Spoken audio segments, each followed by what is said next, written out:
il y a 3 secondes, une station relais satellitaire située à 22 000 milles au-dessus du golfe Persique a transmis une seule salve de données chiffrées à 6 centres de commandement militaire différents sur 3 continents différents. Cette salve de données contenait 4 mots. Lancement confirmé, 1000 missiles. Ce n'est pas un exercice, ce n'est pas une alerte d'interception, ce n'est pas un avertissement disant que des missiles pourraient arriver. C'est une confirmation de lancement, une vérification satellitaire en temps réel indiquant que 1000 missiles balistiques et de croisière ont quitté simultanément leur plateforme de lancement. Depuis le sol iranien, depuis les montagnes libanaises, depuis des positions dans le désert syrien et depuis des plateformes maritimes flottant en Méditerranée orientale. Tous dans la même fenêtre de 90 secondes. Tous pointés vers les mêmes 3 villes. Et tous se déplacent maintenant dans la haute atmosphère vers Tel Aviv, Haïfa et Jérusalem. À des vitesses qui font de chaque seconde des 28 prochaines minutes l'unité de temps la plus lourde de conséquences dans l'histoire du Moyen-Orient moderne. 28 minutes. C'est ce qui reste entre le monde tel qu'il existe maintenant et le monde qui existera après que 1000 ogives auront terminé leur descente dans le corridor urbain le plus densément peuplé de l'histoire israélienne. Pour comprendre tout le poids de ce qui traverse maintenant le ciel au-dessus de la Méditerranée orientale, il faut comprendre ce que 1000 missiles signifient réellement comme chiffre militaire, non pas comme abstraction mais comme réalité physique. La plus grande salve de missiles coordonnés jamais tirés auparavant contre un centre de population civile dans la guerre moderne comptait 306 missiles. C'était considéré comme catastrophique. C'était considéré comme un événement capable de changer une civilisation. L'Iran vient de lancer plus de 3 fois ce nombre, simultanément depuis 4 axes géographiques distincts. Dans une architecture de frappe dont l'intention précise n'est pas d'endommager la capacité militaire israélienne, mais de submerger toutes les couches restantes de la défense aérienne israélienne, si complètement, et depuis tant de directions à la fois, que les mathématiques de l'interception deviennent impossibles avant même qu'une seule ogive atteigne sa cible. Le dôme de fer intercepte environ 90% des menaces qu'il engage dans des conditions optimales. Arrow 3 intercepte les menaces balistiques à des altitudes exo-atmosphériques avec un taux de succès que des sources militaires israéliennes ont décrit comme exceptionnel. La fronde de David comble l'écart entre ces deux systèmes avec une capacité d'interception conçue précisément pour les missiles balistiques de moyenne portée et les missiles de croisière. 3 systèmes, 3 couches. L'architecture de défense aérienne intégrée la plus sophistiquée jamais déployée par un pays dans l'histoire de la guerre moderne. Et face à 1000 missiles arrivant simultanément du nord, de l'est, du nord-est et de l'ouest, ces 3 couches intercepteront quelque part entre 600 et 720 missiles. Ce qui signifie que quelque part entre 280 et 400 ogives vont frapper Tel Aviv, Haïfa et Jérusalem dans 27 minutes et 14 secondes. 280 ogives, ce n'est pas une frappe de missile, c'est la destruction aérienne de 3 villes. Le choix de ces 3 villes comme cible simultanée n'est pas aléatoire. Il est le produit d'une planification stratégique iranienne qui a passé des années à identifier une combinaison précise de cibles économiques, industrielles et symboliques. Leur destruction simultanée produit sur la société israélienne un effet politique et psychologique qu'aucune cible unique ni aucune paire de cibles ne pourrait générer. Tel Aviv est le centre financier et institutionnel de l'Israël moderne. 60% du produit intérieur brut israélien passe par l'infrastructure économique concentrée dans Tel Aviv et autour de la ville. Les entreprises technologiques, les banques, les institutions médiatiques, les ministères gouvernementaux et les universités de recherche qui permettent à Israël de fonctionner comme un État moderne ne sont pas répartis uniformément sur le territoire israélien. Ils sont concentrés à Tel Aviv et dans son corridor métropolitain environnant, parce que c'est là que la planification économique israélienne, l'investissement privé et la croissance institutionnelle se sont concentrés au cours des 50 dernières années. Détruire l'infrastructure économique de Tel Aviv ne fait pas que porter atteinte à Israël. Cela retire la fondation institutionnelle sur laquelle repose la vie nationale israélienne en tant qu'économie moderne fonctionnelle. Haïfa est l'ancrage industriel et logistique du nord d'Israël. Le port de Haïfa traite une fraction importante des importations israéliennes. Les raffineries et les installations pétrochimiques concentrées dans la baie de Haïfa représentent la majorité de la capacité israélienne de traitement du carburant. L'hôpital Rambam, construit partiellement sous terre, précisément pour continuer à fonctionner pendant un conflit, est le principal centre de traumatologie de toute la région nord. La destruction de Haïfa ne fait pas que frapper le nord. Elle élimine la base industrielle dont tout effort de reconstruction après le conflit aurait besoin. L'Iran ne cherche pas simplement à détruire ce qu'Israël a construit. L'Iran cherche à éliminer la capacité d'Israël à reconstruire. Jérusalem est quelque chose d'entièrement différent. Jérusalem n'est pas une cible militaire. Jérusalem n'est pas une cible économique. Jérusalem est le centre spirituel de 3 des grandes religions du monde en même temps. Et tirer 1000 missiles sur Jérusalem n'est pas un acte militaire dirigé contre une ville. C'est une déclaration civilisationnelle dirigée contre tout le concept de l'État israélien, contre l'identité juive à travers 3000 ans d'histoire, contre la vénération musulmane pour la mosquée Al-Aqsa et le dôme du rocher, et contre l'eschatologie chrétienne. Sa portée prophétique attribue à Jérusalem un rôle dans l'histoire humaine qui s'étend jusqu'à la fin des temps elle-même.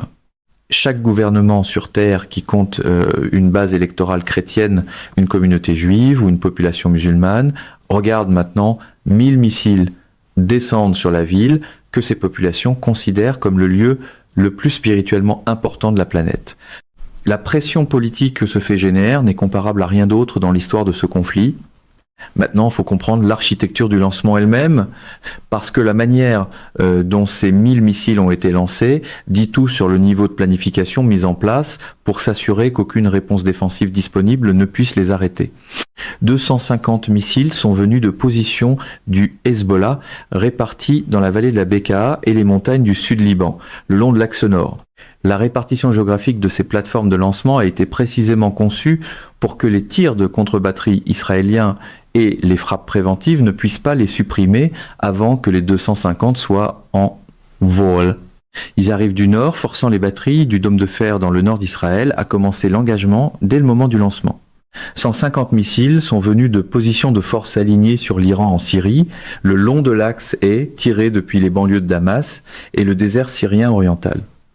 Cette répartition force la défense aérienne israélienne à diviser sa capacité d'engagement entre des menaces arrivant du nord-est et des menaces arrivant simultanément du nord. 400 missiles sont venus d'installations de lancement du corps des gardiens de la révolution islamique sur le sol iranien. Ce sont les missiles de l'axe principal. Ils transportent les configurations d'ogives les plus lourdes. Ils ciblent des infrastructures durcies à l'intérieur de chacune des 3 villes. Ils représentent l'épine dorsale de la salve, le composant qui rend l'ensemble du paquet de frappe capable de survivre au feu défensif israélien, parce que le volume brut de cet axe à lui seul dépasse la capacité totale d'engagement de toute couche défensive disponible. 150 missiles sont venus de plateformes de lancement maritime opérant en Méditerranée orientale. C'est le composant de la frappe qui représente le développement opérationnel le plus important de toute la campagne.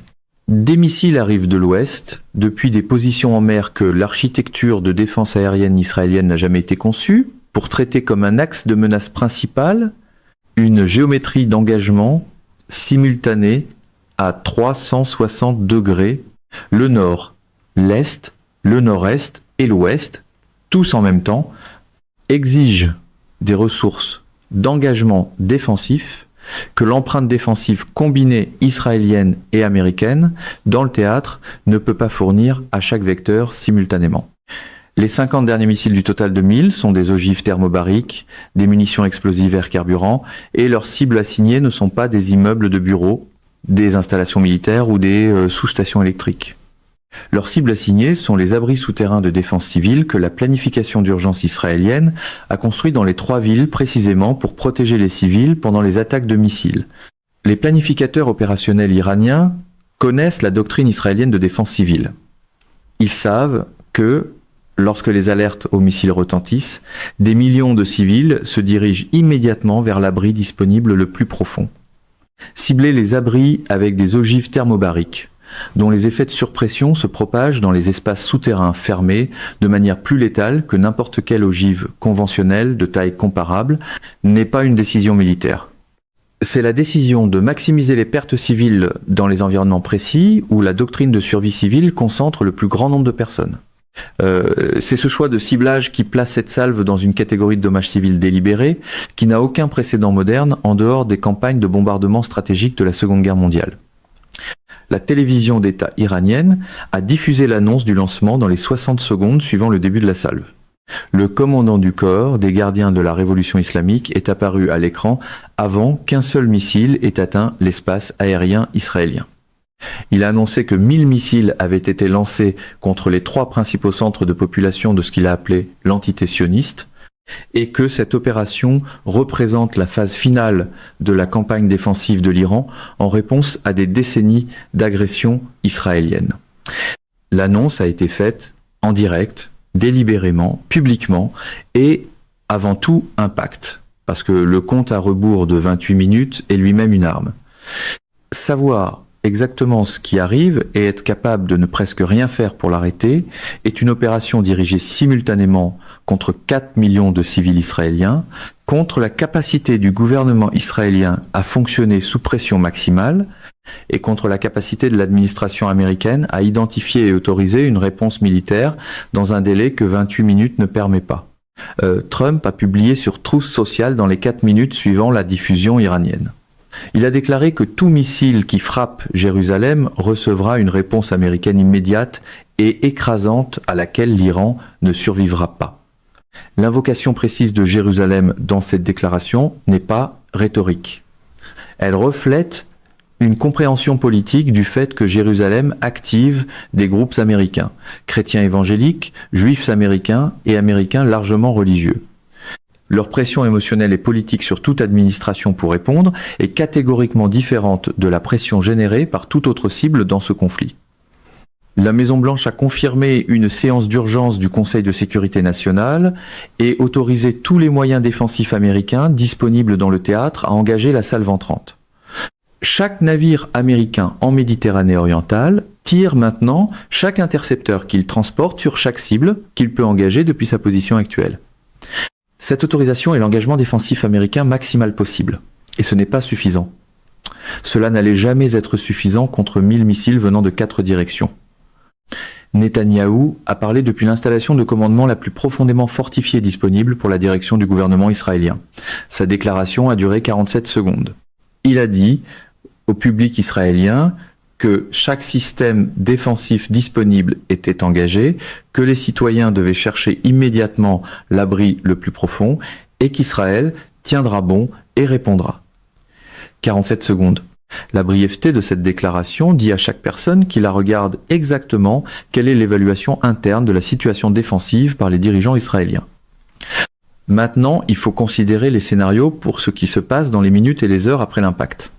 Parce que la frappe qui termine sa descente dans les 22 prochaines minutes n'est pas la fin de cette crise. C'est le point où la crise atteint sa phase la plus dangereuse et la plus lourde de conséquences.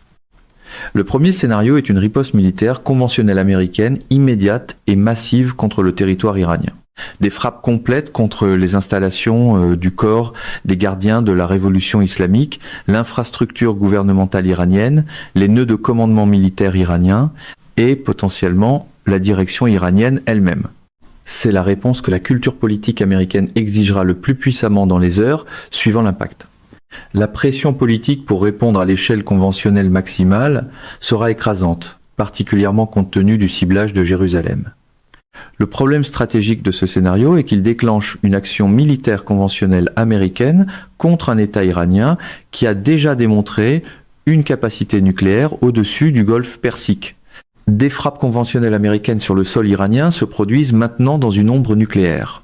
Et le seuil d'emploi de cette capacité, selon le comportement stratégique iranien tout au long de ce conflit, s'est révélé plus bas que ne le supposaient les analystes occidentaux. Une riposte conventionnelle américaine risque une réponse nucléaire iranienne contre des positions militaires avancées américaines, contre des infrastructures d'État du Golfe dont la destruction produirait des conséquences économiques mondiales, ou contre des centres de population israéliens avec toute capacité nucléaire qui subsisterait après l'essai atmosphérique. Le plafond d'escalade de ce scénario n'est pas la guerre conventionnelle, c'est quelque chose de pire. Le deuxième scénario est une intervention internationale d'urgence. Une séance immédiate du Conseil de sécurité de l'Organisation des Nations Unies cherche un cadre de cessez-le-feu avant que la dynamique de représailles produite par 1000 missiles sur 3 villes n'accélère vers l'escalade que la capacité nucléaire iranienne rend potentiellement menaçante pour la civilisation. Ce scénario reflète l'instinct institutionnel de chaque gouvernement qui n'est pas directement impliqué dans ce conflit. Son problème opérationnel est la structure de veto du Conseil de sécurité qui permet à la Russie et à la Chine de bloquer toute résolution contraignante limitant l'action militaire iranienne. Et le décalage de calendrier entre une délibération institutionnelle mesurée en jours et des dynamiques d'escalade mesurées en heures. Les institutions internationales peuvent documenter ce qui se passe. Elles ne peuvent pas arrêter ce qui se passe selon l'horaire que son arrêt exige. Le troisième scénario est celui que le ciblage de Jérusalem a spécifiquement rendu plus politiquement réalisable à Washington que tout développement précédent dans ce conflit et plus stratégiquement dangereux que toute option précédemment sur la table. L'emploi nucléaire américain contre des cibles militaires iraniennes. Le franchissement du seuil nucléaire, non pas en réponse à une attaque nucléaire, mais en réponse à des frappes de missiles conventionnels contre les villes d'un allié américain, justifié précisément par la signification civilisationnelle de Jérusalem comme cible. Et justifié aussi par les groupes politiques pour lesquels le ciblage de Jérusalem représente une attaque contre quelque chose qui dépasse le calcul militaire ou économique. La doctrine nucléaire américaine n'autorise pas automatiquement cela, mais la pression politique ne fonctionne pas dans les limites de la doctrine. La personne qui occupe la fonction la plus lourde de conséquences au monde regarde 1000 missiles descendre sur 3 villes et lit des options de réponse nucléaire. Que cette pression produise un emploi nucléaire dans les 22 prochaines minutes dépend entièrement d'un seul jugement humain. Et le monde que produirait cet emploi nucléaire serait un monde de précédents nouveaux, de réponses déclenchées et de plafonds d'escalade retirés. Pour chaque État doté de l'arme nucléaire qui regarde ce moment se dérouler, c'est un monde avec lequel les 3 prochaines générations d'êtres humains devront vivre. Ce que l'Iran a lancé vers Tel Aviv, Haïfa et Jérusalem n'est pas une frappe de missile au sens conventionnel de cette expression. C'est l'expression opérationnelle d'une campagne stratégique dont l'objectif n'est pas l'obtention de résultats politiques ou territoriaux précis par la pression militaire. L'objectif de cette campagne, construite à travers chaque phase d'interdiction logistique, de destruction de bases aériennes, d'élimination du réseau électrique, de naufrage de destroyers et de démonstration nucléaire, a été la démonstration fondamentale que l'existence israélienne dans son cadre militaire et politique actuel est insoutenable face à une campagne stratégique iranienne que la puissance américaine ne peut pas empêcher. 1000 missiles sur 3 villes, c'est le moment où cette démonstration atteint son expression la plus directe et la plus dévastatrice.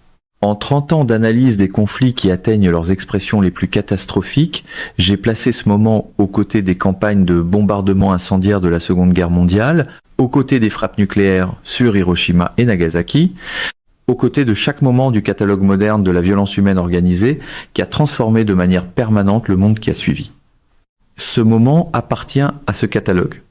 Non pas parce que les armes sont les plus destructrices de ce catalogue, mais parce que le contexte stratégique qui l'entoure, l'ombre nucléaire au-dessus de chaque option de réponse, la signification civilisationnelle de Jérusalem comme cible délibérée, et l'incapacité démontrée de l'alliance militaire la plus puissante de l'histoire humaine à intercepter ce qui descend maintenant, font de cela l'événement militaire unique, le plus lourd de conséquences stratégiques depuis le 6 août 1945.